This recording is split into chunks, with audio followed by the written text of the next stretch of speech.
Bismillahirrahmanirrahim. Assalamualaikum warahmatullahi wabarakatuh. Teman-teman sekalian, di video kali ini saya akan sharing ke teman-teman tentang apa yang membuat orang gagal diet, ya. Dan apa yang membuat orang dietnya sukses. Ya, makanya kita bikin program yang namanya ya Fitra Dietary Program. Bagaimana kita mengembalikan pola makan kita ke pola makan fitrah, ya.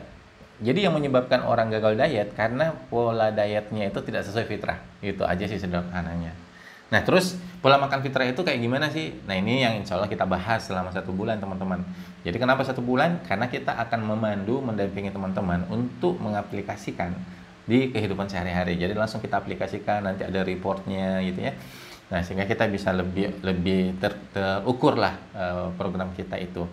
Nah, jadi di pekan pertama, di hari pertama, insya Allah kita akan ada Zoom gitu ya, kayak semacam stadium general lah, untuk menjelaskan target kita seperti apa, kondisi kita sekarang di mana, dan kita akan kemana. Jadi itu yang kita akan bahas di situ.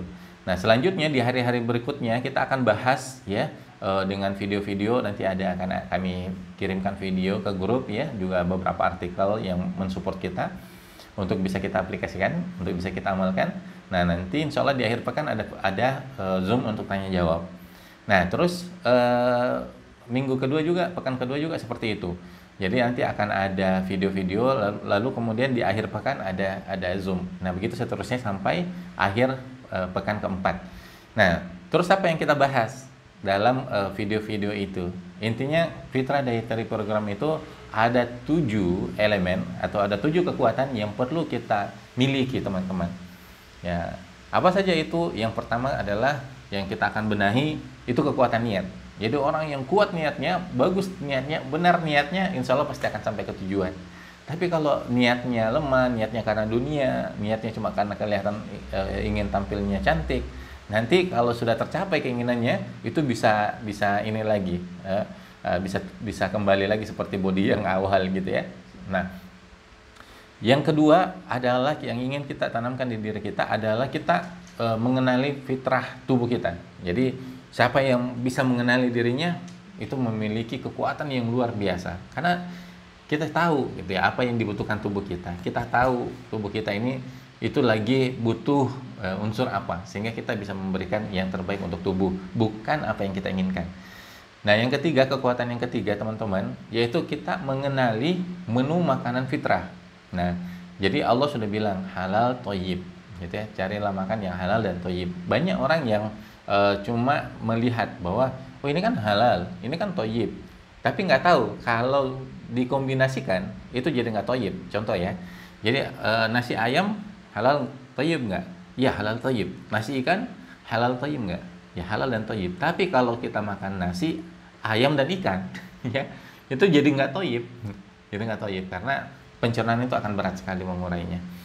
Jadi seperti itu, nanti itu yang kita bahas. Bagaimana kita mengenali menu makanan sesuai dengan fitrah tubuh, sehingga kita tahu apa yang kita sajikan untuk tubuh kita. Selanjutnya, teman-teman ya, kekuatan yang selanjutnya adalah kekuatan kita mengetahui tentang aktivitas-aktivitas fitrah yang menyertai makan. Ya, fitrahnya mengunyah berapa kali sih? Ya, yaitu 33 kali minimal. Nah, terus gimana caranya supaya 33 kali? Masa dihitung? Nah, itu ada caranya. Terus minum, ya. Fitrahnya itu nggak boleh minum saat makan atau sesaat setelah makan. Nah, terus gimana caranya? Nanti insya Allah kita kasih tahu caranya.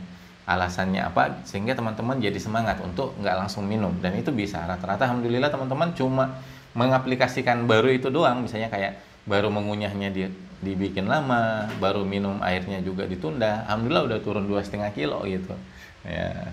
Kemudian selanjutnya teman-teman juga tentang manajemen buah ya, olahraga, tentang tidur, itu insya Allah kita akan bahas. Nah, selanjutnya teman-teman kekuatan yang kelima ya, kekuatan kelima itu ya tentang input ya, input herbal. Banyak orang yang salah ya menilai tentang herbal, menganggap bahwa semua herbal itu baik. Ya, menganggap semua herbal baik, padahal baik untuk siapa, ya dosisnya bagaimana, ya diminum berapa lama, itu perlu kita pertimbangkan. Ya, karena bisa jadi herbal itu cocok di satu orang tapi nggak cocok di yang lain. Nah, ini yang kita akan pelajari juga. Kenapa? Karena herbal juga itu kita butuhkan untuk mensupport organ-organ kita bisa optimal kerjanya. Gitu ya. Nah, yang selanjutnya adalah keenam, itu kita juga pelajari tentang puasa. Ya, kenapa Allah syariatkan selama 1 tahun ada puasa Ramadan, ya. Selama 1 bulan ada puasa Ayyamul Bid. Ya, selama 1 pekan itu ada Senin dan Kamis. Itu ada hikmahnya yang luar biasa, teman-teman. Dan itu insya Allah kita akan bahas. Nanti selama 1 bulan itu kita bahas.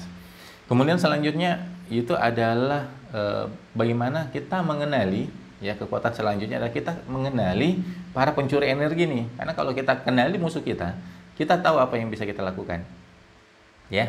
Jadi pencuri energi itu misalnya kayak apa? Kayak marah, sedih, galau, sebagainya. Itu bisa menguras energi, teman-teman. Jadi 5 menit marah itu sama dengan 6 jam, ya, energi itu hilang. Jadi kalau kita marah 5 menit, maka energi yang harusnya dipakai untuk metabolisme tubuh selama 6 jam itu langsung hilang gitu. Makanya tubuh itu akan mengambil, ya, mengambil energinya ke otak, kemudian ke sumsum tulang belakang, lalu kemudian ke macam-macam, ya, ke cairan-cairan yang ke ligamen gitu. Makanya ini akan merusak tubuh gitu ya, dan banyak sekali dampak yang lainnya. Nah, itu ya teman-teman yang akan kita bahas, ya. Yang pertama kita kuatkan niat kita, kemudian yang kedua kita kenali fitrah tubuh, yang ketiga kita kenali fitrah menu yang kita pilih, yang keempat adalah semua aktivitas yang menyertai makan kita juga paham, kemudian tentang input herbal yang sesuai dengan fitrah tubuh kita, yang keenam itu kita tahu tentang keajaiban puasa, dan yang ketujuh insya Allah kita paham apa-apa yang mencuri energi sehingga kita bisa membentengi diri dari para pencuri itu. Nah, ini insya Allah kita akan bahas selama 1 bulan. Kita bahas hari per hari, tema per tema, sehingga nanti insya Allah harapannya 1 bulan itu kita bisa memahami, kita bisa mengamalkan, dan kita bisa istiqomah dalam menjalankannya. Jadi insya Allah itu teman-teman sebagai gambaran, ya. Imam Al-Ghazali mengatakan bahwa semua orang celaka kecuali orang yang berilmu. Makanya kita ilmuin dulu. Tapi kata beliau lanjutnya, tapi semua orang yang berilmu itu celaka kecuali orang yang mengamalkan. Nah, semua orang yang mengamalkan celaka kecuali orang yang istiqomah, dan semua orang yang istiqomah celaka kecuali orang yang ikhlas dalam menjalankannya. Jadi insya Allah mudah-mudahan kita bisa mengamalkannya. Alhamdulillah luar biasa progresnya teman-teman yang sudah ikut, ya. Oke, itu saja teman-teman, ya. Barakallahu fiik. Assalamualaikum warahmatullahi wabarakatuh.